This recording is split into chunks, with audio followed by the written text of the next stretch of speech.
Ciao, sono Ale. Ciao, sono Ale.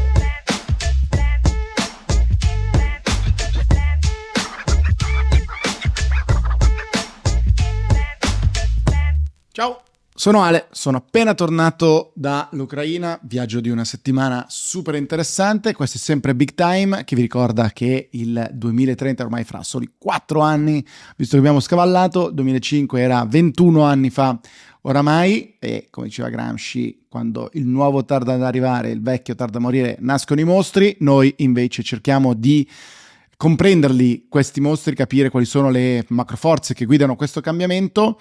Sono stato in Ucraina, questa è la seconda puntata di una serie, diciamo così, un po' speciale di Big Time, nel senso che dedichiamo più spazio ovviamente alle interviste. Dopo Mikhailo Podolak ho incontrato anche Dmytro Kuleba, che è stato l'ex ministro degli esteri di Zelensky per tanti anni, è stato anche vice primo ministro dell'Ucraina, è figlio d'arte, è uno dei più grandi diplomatici, diciamo più in vista, dei più grandi diplomatici in vista di questo momento, degli ultimi anni. È una figura molto rilevante in Ucraina e con lui ho avuto una lunga conversazione su quello che lui vede sui soliti temi rispetto alla questione ucraina, e cioè la realtà, diciamo così, la concretezza della voglia negoziale di Vladimir Putin, il ruolo degli Stati Uniti che guardano ovviamente alla Cina e alla Russia come, diciamo, una proxy cinese, e quindi quella questione ucraina diventa non dico un di cui, ma diciamo sicuramente è sussidiaria alle precedenti questioni, il ruolo dell'Europa e se serve o meno un power slap. Sono riuscito a citare Marrakesh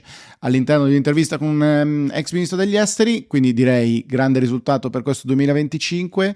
Le considerazioni più ampie rispetto a questo viaggio in Ucraina magari le dedico a una puntata a sé per non rubare il tempo a questa intervista. Ci sarà anche un altro momento sicuramente che dedicheremo all'Ucraina con una chiacchierata che ho fatto con alcuni veterani ucraini e poi anche con i ragazzi invece italiani che sono andati a combattere in maniera del tutto volontaria, singola, ognuno partito per motivazioni diverse e che sono andati poi al fronte a combattere.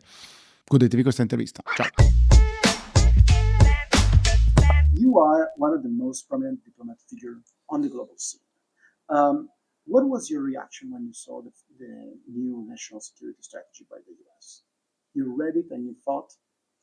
I thought, what a good document for the future of Europe. Okay. Because finally, when J.D. Vance went to Munich in February 2025, and he delivered that speech about Europe and the United States basically parting ways, it shocked. It sent shockwaves across Europe. But still too many people continued to believe that this is not serious, that we're going to fix it, we will restore the balance, America is going to stay by our side, which I think was wrong by definition. So when this national security strategy was published, I thought finally people in Europe who pretended that America was still a friend of Europe will have to realize that they were wrong, and they will have to act differently, and they will have to start making decisions which will make Europe more self-sufficient in the long run. So in that sense, I was happy because it was an eye-opener for those who still believed that you just have to be nice to Donald Trump and J.D. Vance, please them, and everything will be like it was before. It will never be like it was before. Yeah. As comes to Ukraine, I didn't read anything particularly new in this strategy. We didn't need these documents to reconfirm how President Trump treats President Putin or President Xi. Yeah, exactly. That was my point. No, it's a clearly China-focused document. Yeah, no, of course. Russia and then Ukraine is another level. So, in a nutshell, it's shocking, but it's good because it's a watershed moment. Yeah, gotcha. I'm just changing the flow of the question because you said something. There's a rapper in Italy who said he just released an album and said, "This is over and it's time for a power slap." He was talking about himself, I guess, but it's actually something that we can refer to Europe in a sense, right? The sleeping time is over and it's time for the powers lab. I do believe so. Do you believe that we need a powers lab? We need to wake up and understand that those 80 years of peace are over? Or do you think that we can keep pretending that if we look on the other side and just keep doing the bare minimum, peace in Europe is going to last and it's a Ukrainian issue and you deal with it?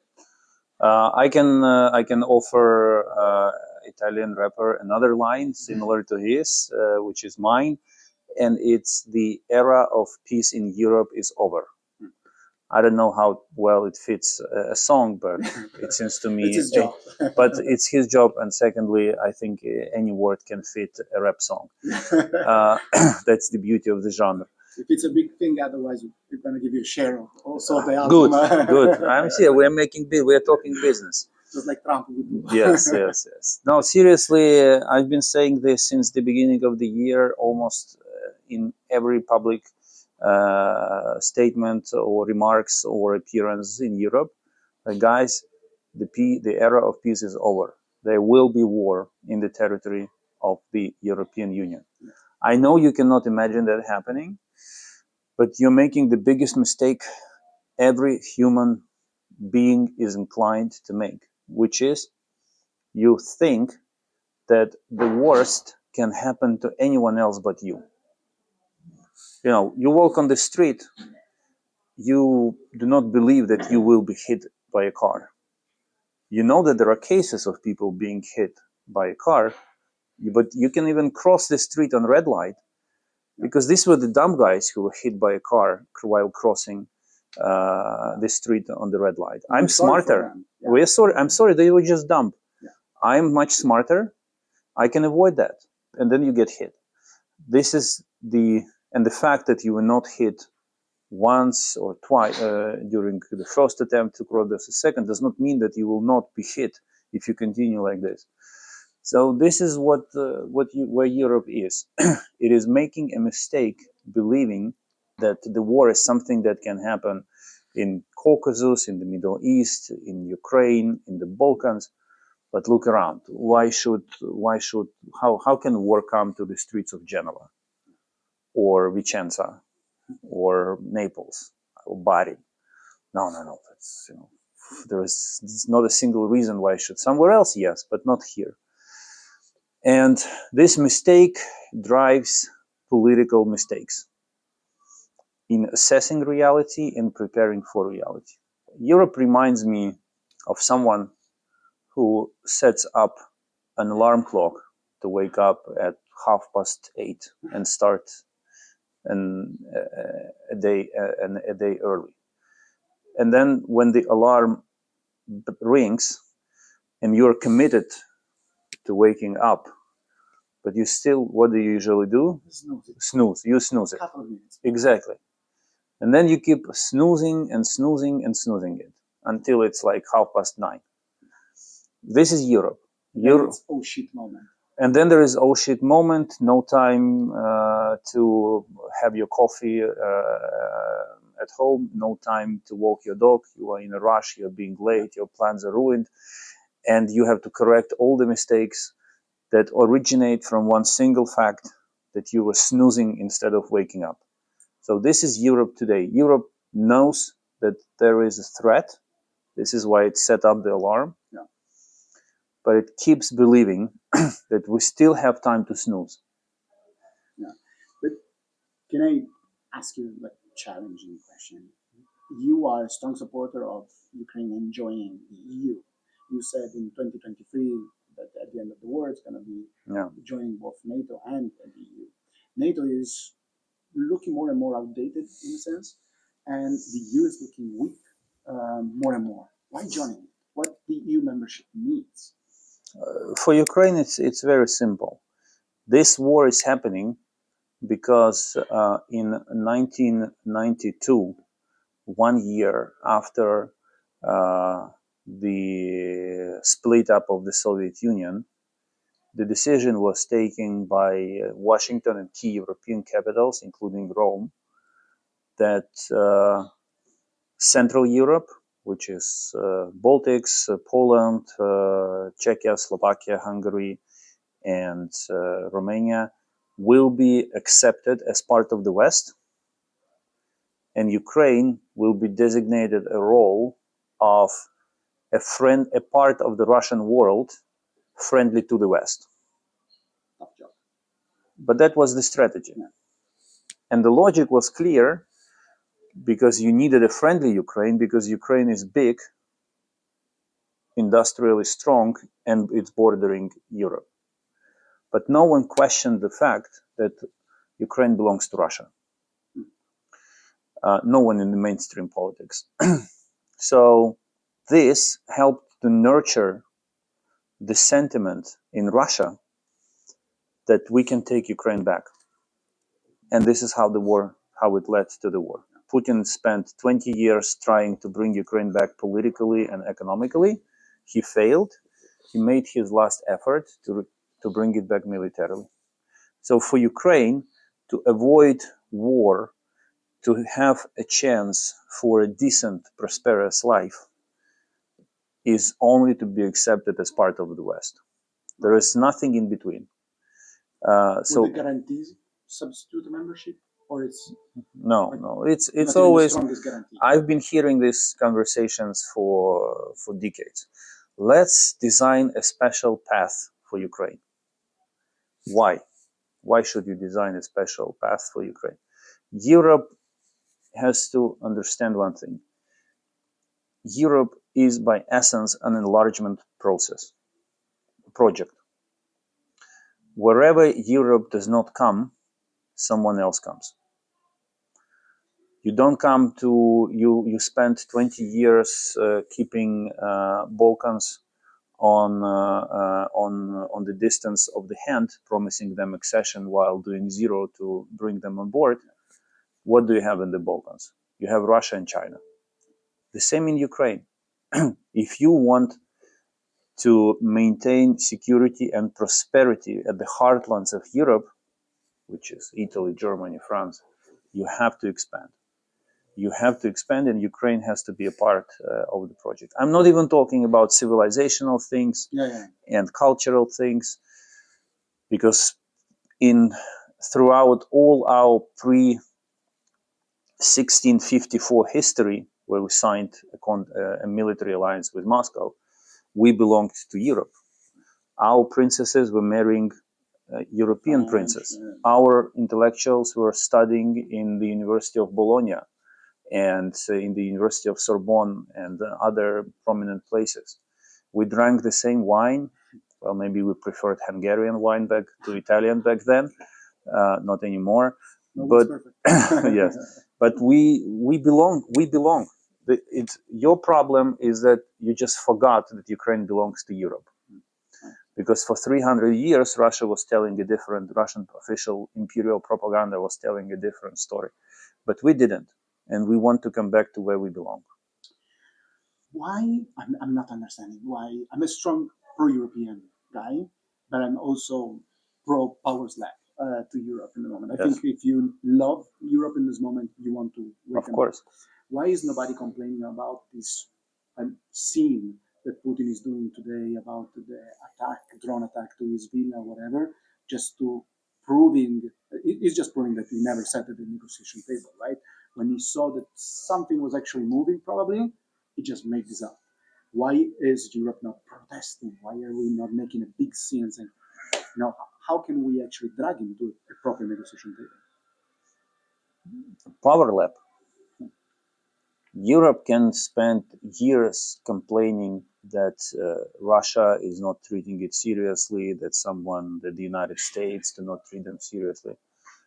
But it was not an American or Russian who published a very powerful report called On the Competitiveness of Europe.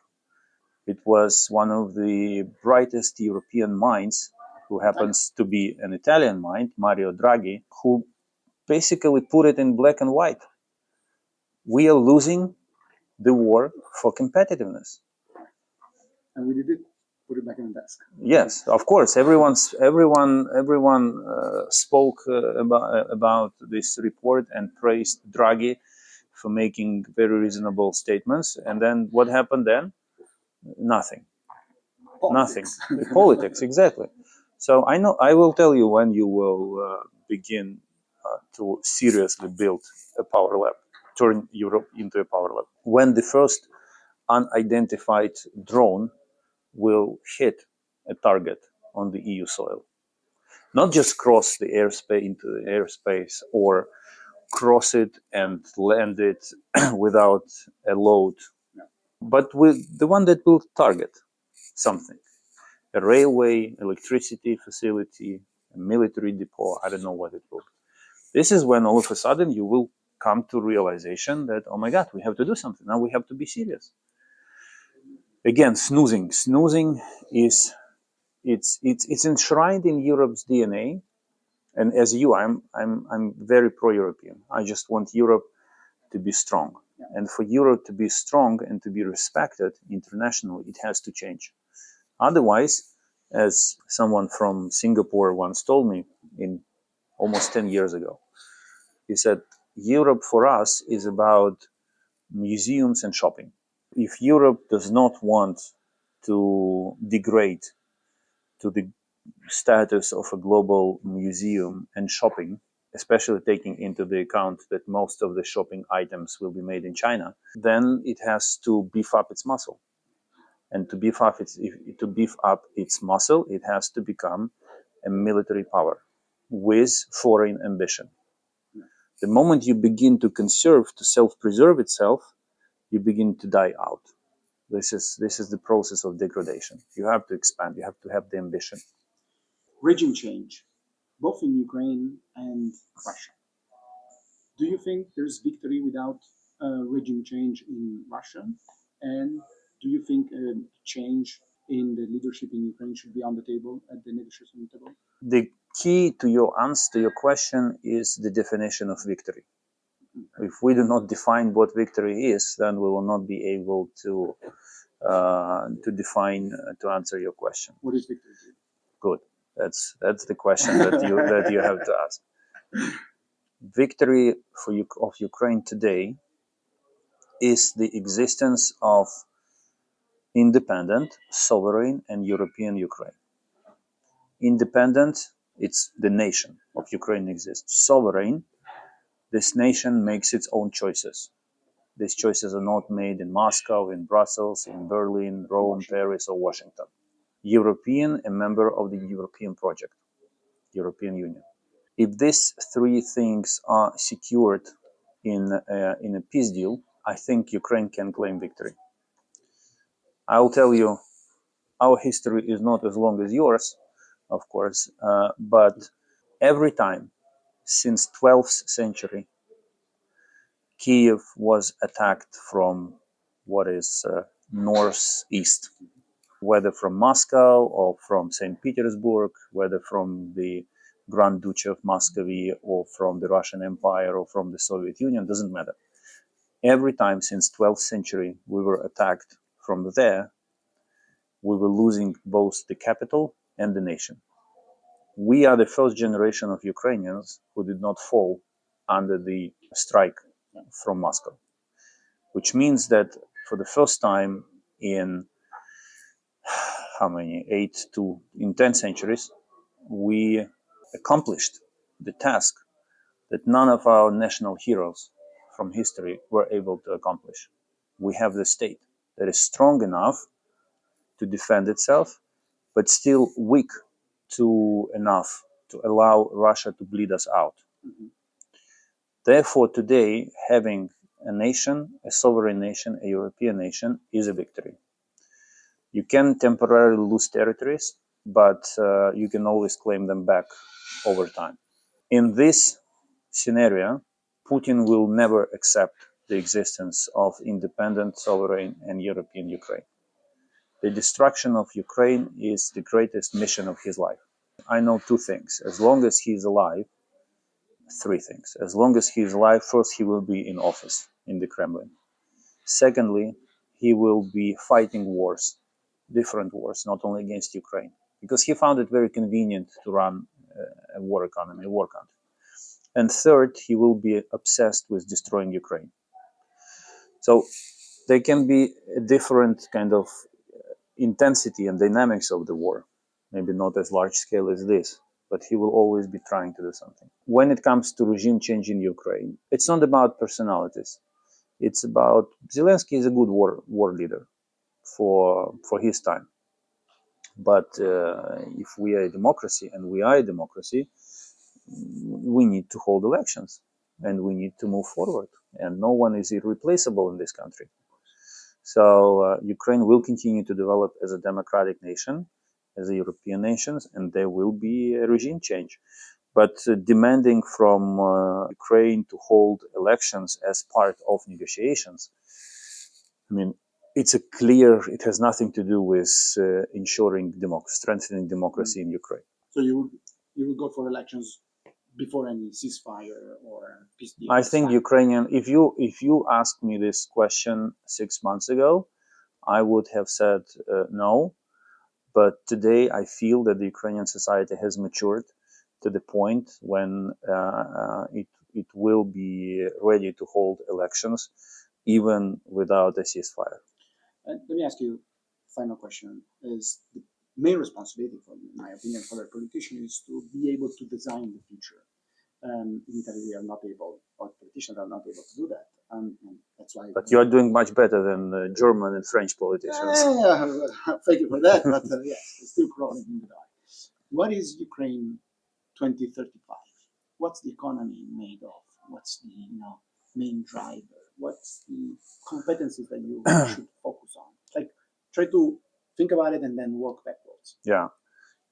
Ukraine in 2035, a member of the European Union, a country still recovering from the war, still fighting the demons of populism, which walk hand in hand with the end of the war in any country, in any specific moment of world history. Economy will be looking much more like, I think, Central European one, so not based on oligarchs, big conglomerates, but very decentralized. Digital, crypto. We will have to make some very creative decisions on how to attract money in this country, and they will include a lot of things related to digital assets. And our politics will be very much Italian in nature. How's hot for you? What about the neighbor? Who's going to be the neighbor, east neighbor? Russia will be. I wish we could. Stable neighbor. I wish we could escape geography, but we can't. I wish we had Mediterranean and Adriatic Sea on our north and east side. No, the neighbor will be the same. Hopefully, in 10 years' time, there will be a ruler in Russia who will despise Ukraine, but won't be obsessed with destroying it. And this is the neighbor that we cannot ignore. So as hard as it is to reach an agreement on a ceasefire, a far more difficult agreement that will have to be reached will be the agreement on modus vivendi with Russia, on how do we coexist. Because you don't want to, for the enemy, you need to create a secure exit. No, coexistence will be a very, very difficult issue. We will come to, at certain moment in history, maybe not in 2035, but later, we will come to something like Ostpolitik by Willy Brandt in Germany, who opened up Germany to relations with Soviet Union. But we're very far away from that. But we will have to find common ground with them if we want security and prosperity for our nation. I wish you the best. Thank you. For your time. Thank you.